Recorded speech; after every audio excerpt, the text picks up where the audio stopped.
জানাবো এখনকার বিশেষ বিশেষ সংবাদ আর প্রতিদিনের বাছাই করা খবরগুলো পেতে চ্যানেলটি সাবস্ক্রাইব করুন। শুরুতেই হেডলাইন্স। পুরনিয়োগ দুর্নীতি মামলায় এনফোর্সমেন্ট ডিরেক্টরেট ইডি গতকাল কলকাতায় রাজ্যের দমকল মন্ত্রী সহ শাসক দলের 3 নেতার বাড়িতে ম্যারাথন অভিযান চালিয়েছে। পুরুলিয়া জেলা পুলিশ প্রথম সারির মাওবাদী নেতা সব্যসাচী গোস্বামী ওরফে কিশোর দাকে বাঘমন্ডি থেকে গ্রেপ্তার করেছে। তথ্য সম্প্রচার মন্ত্রী অনুরাগ ঠাকুর একদিনের সফরে আজ কলকাতায় এসেছেন। চলতি বছরে এখনো পর্যন্ত 10 লক্ষের বেশি স্বনির্ভর গোষ্ঠী তৈরিতে দেশের মধ্যে প্রথম স্থান পেয়েছে এ রাজ্য। পশ্চিমী ঝঞ্ঝা কাটতেই দেশের উত্তর পশ্চিম অঞ্চল থেকে হু হু করে শীতল বাতাস প্রবেশ করায় কলকাতা সহ গোটা রাজ্যই ঠান্ডায় কাঁপছে। আজ মরশুমের শীতলতম দিন। কানপুরের গ্রিন পার্ক স্টেডিয়ামে রঞ্জি ট্রফি ক্রিকেটের ম্যাচে প্রথম দিনের শেষে বাংলা উত্তরপ্রদেশের বিরুদ্ধে প্রথম ইনিংসে 35 রানে এগিয়ে রয়েছে। পুরনিয়োগ দুর্নীতি মামলায় এনফোর্সমেন্ট ডিরেক্টরেট ইডি গতকাল কলকাতায় রাজ্যের দমকল মন্ত্রী সহ শাসক দলের 3 নেতার বাড়িতে ম্যারাথন অভিযান চালায়। 14 ঘন্টা তল্লাশি চালিয়ে ইডি দমকল মন্ত্রী সুজিত বসুর বাড়ি থেকে তার ব্যবহৃত মোবাইল এবং বেশ কিছু নথিপত্র বাজেয়াপ্ত করেছে। অন্যদিকে বরানগরের বিধায়ক তাপস রায়ের বউবাজারের বাড়িতে 12 ঘন্টা এবং উত্তর দমদম পুরসভার প্রাক্তন চেয়ারম্যান সুবোধ চক্রবর্তীর বিরাটির বাড়িতে ইডি 10 ঘন্টা ধরে তল্লাশি চালায়। সেখান থেকেও উদ্ধার হয়েছে বেশ কিছু নথিপত্র।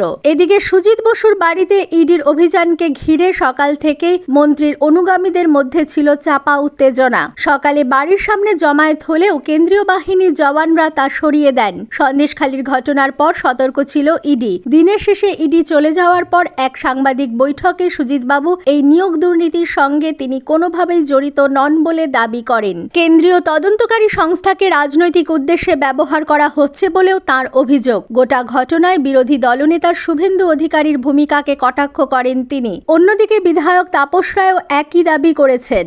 যদিও তাপস রায়ের বাড়িতে ইডির অভিযানের ব্যাপারে বিস্ময় প্রকাশ করেছেন প্রদেশ কংগ্রেস সভাপতি অধীর রঞ্জন চৌধুরী। এর আগে বিজেপি রাজ্য সভাপতি সুকান্ত মজুমদার অবশ্য সুজিত বসুর আর্থিক প্রতিপত্তির উৎস নিয়ে প্রশ্ন তোলেন। পুরুলিয়া জেলা পুলিশ মাওবাদীদের প্রথম সারির নেতা সব্যসাচী গোস্বামী ওরফে কিশোর দাকে বাঘমন্ডি থেকে গ্রেপ্তার করেছে। অজয় নামেও পরিচিত ছিলেন তিনি। তার কাছ থেকে উদ্ধার হয়েছে একটি 9mm পিস্তল এবং প্রচার পুস্তিকা। জেলা পুলিশ সুপার অভিজিৎ বন্দ্যোপাধ্যায় এক সাংবাদিক সম্মেলনে জানিয়েছেন, গত বৃহস্পতিবার গোপন সূত্রে খবর পেয়ে মাঠা পঞ্চায়েতের চৌলিয়া এলাকায় অভিযান চালিয়ে কিশোরদাকে পাকড়াও করা হয়। জঙ্গলমহল এলাকায় এই মুহূর্তে মাওবাদীদের তৎপরতা না থাকলেও তিনি ফের তা শুরু করার পরিকল্পনা চালাচ্ছিলেন। তার সঙ্গে আর কেউ যুক্ত আছে কিনা তা খতিয়ে দেখা হচ্ছে। ধৃতকে গতকাল নিশ্ছিদ্র প্রহরায় পুরুলিয়া জেলা আদালতে তোলা হলে 14 দিনের পুলিশ হেফাজতে পাঠানো হয়েছে। উল্লেখ্য, সব্যসাচী গোস্বামী 2020 সাল থেকে সিপিআই মাওবাদী কেন্দ্রীয় কমিটির সদস্য। বর্তমানে তিনি এ রাজ্যের দায়িত্বে ছিলেন। তথ্য সম্প্রচার মন্ত্রী অনুরাগ ঠাকুর একদিনের সফরে আজ কলকাতায় এসেছেন। সরকারি সূত্রে জানা গেছে, সকালে দমদম বিমানবন্দরে পৌঁছে তিনি সাংবাদিকদের সঙ্গে কথা বলেন। এরপর বাইপাসে একটি বেসরকারি হোটেলে শিল্প উদ্যোগীদের অনুষ্ঠানে তিনি অংশ নেন। অনুষ্ঠান শেষে তিনি বিমানে লখনৌয়ের উদ্দেশ্যে রওনা হবেন বলে জানা গেছে। অন্যদিকে বিজেপি নেতা ও অসমের মুখ্যমন্ত্রী হিমন্ত বিশ্ব শর্মাও আজ বিকেলে কলকাতায় এসেছেন। সন্ধ্যায় সল্টলেকে বিজেপির দলীয় কার্যালয় সাংগঠনিক বৈঠকের কর্মসূচি রয়েছে। চলতি বছরে এখনো পর্যন্ত 10 লক্ষের বেশি স্বনির্ভর গোষ্ঠী তৈরিতে দেশের মধ্যে প্রথম স্থান পেয়েছে এ রাজ্য।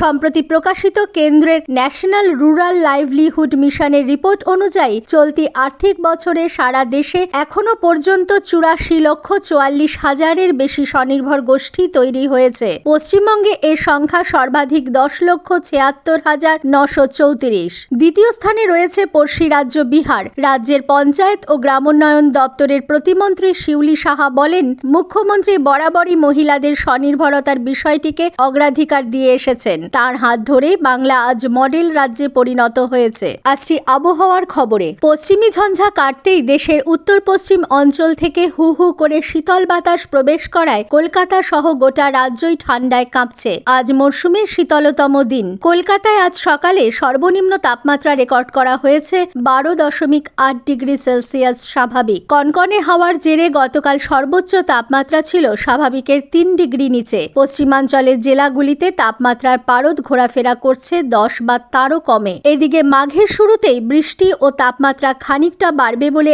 আবহাওয়া দপ্তর পূর্বাভাস দিয়েছে। পশ্চিম হিমালয় অঞ্চলে পশ্চিমী ঝঞ্ঝা এবং বঙ্গোপসাগর থেকে জলীয় বাষ্প প্রবেশের ফলে আগামী মঙ্গলবার 16 জানুয়ারি থেকে 18 তারিখ পর্যন্ত গোটা রাজ্যেই বৃষ্টির সম্ভাবনা। বেসরকারি হাসপাতাল ও নার্সিংহোম যাতে কোনোভাবেই কোনো রকম লুকোনো চার্জ না নেয়, রাজ্যের স্বাস্থ্য বিষয়ক নিয়ন্ত্রক কমিশন সে ব্যাপারে কঠোর পদক্ষেপ করছে। রোগী ভর্তির সময় হাসপাতাল নার্সিংহোমকে তাদের চিকিৎসা প্যাকেজ সংক্রান্ত সম্পূর্ণ তথ্য স্পষ্টভাবে জানাতে হবে বলে কমিশন নতুন নির্দেশ দিয়েছে। এ সংক্রান্ত নির্দেশিকা সমস্ত বেসরকারি হাসপাতাল ও নার্সিংহোমগুলিকে পাঠিয়ে দেওয়া হবে বলে কমিশন সূত্রে জানা গেছে। উল্লেখ্য, সম্প্রতি একাধিক বেসরকারি স্বাস্থ্য পরিষেবা প্রদানকারী সংস্থার বিরুদ্ধে রোগীদের পরিবারের কাছ থেকে প্যাকেজ বহির্ভূতভাবে অর্থ আদায়ের একাধিক অভিযোগ জমা পড়ায় এই পদক্ষেপ বলে খবর। কলকাতা মেট্রো রেল যাত্রীদের সুবিধার্থে ধর্মতলা মেট্রো স্টেশনে 25টি নতুন বিশেষ প্রযুক্তি সম্পন্ন প্রবেশদ্বার গড়ে তুলছে।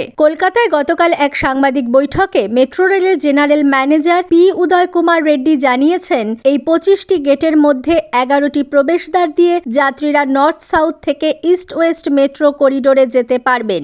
যাত্রীরা একটি টোকেন বা স্মার্ট কার্ড দিয়ে দুটি রুটেই নির্বিঘ্নে যাতায়াত করতে পারবেন। এর জন্য তাদের কোনো আলাদা স্মার্ট কার্ড বা টোকেন কিনতে হবে না। অন্যদিকে ইস্ট ওয়েস্ট মেট্রো রুটে শীঘ্রই শিয়ালদা থেকে সেক্টর 5 পর্যন্ত চালকবিহীন মেট্রো চলাচল শুরু হবে। শ্রী রেড্ডি জানান, এই পথে ইতিমধ্যেই ট্রায়াল রান শুরু হয়েছে এবং কমিশনার অফ রেলওয়ে সেফটি থেকে ছাড়পত্র পাওয়া গেছে। এক্ষেত্রে কোনো চালক ছাড়াই এক প্রান্ত থেকে অপর প্রান্তে মেট্রো চলাচল করবে। গঙ্গাসাগরগামী 3 সাধুর আক্রান্ত হবার ঘটনায় রাজ্যের আইন শৃঙ্খলা পরিস্থিতি নিয়ে প্রশ্ন তুলল বিজেপি। জানা গেছে, গত বৃহস্পতিবার পুরুলিয়ার কাশীপুরে উত্তরপ্রদেশ থেকে আগত 3 সাধুর ওপর হঠাৎই হামলা চালানো হয়, ভাঙচুর করা হয় তাদের গাড়ি। গুজবের জেরে ওই 3 সাধু আক্রান্ত হন বলে পুলিশের দাবি। এরপরই বিজেপি রাজ্যের আইন শৃঙ্খলা প্রসঙ্গে সরব হয়। গত রাতে কাশীপুরে গিয়ে থানা থেকে 3 সাধুকে নিজের বাসভবনে নিয়ে আসেন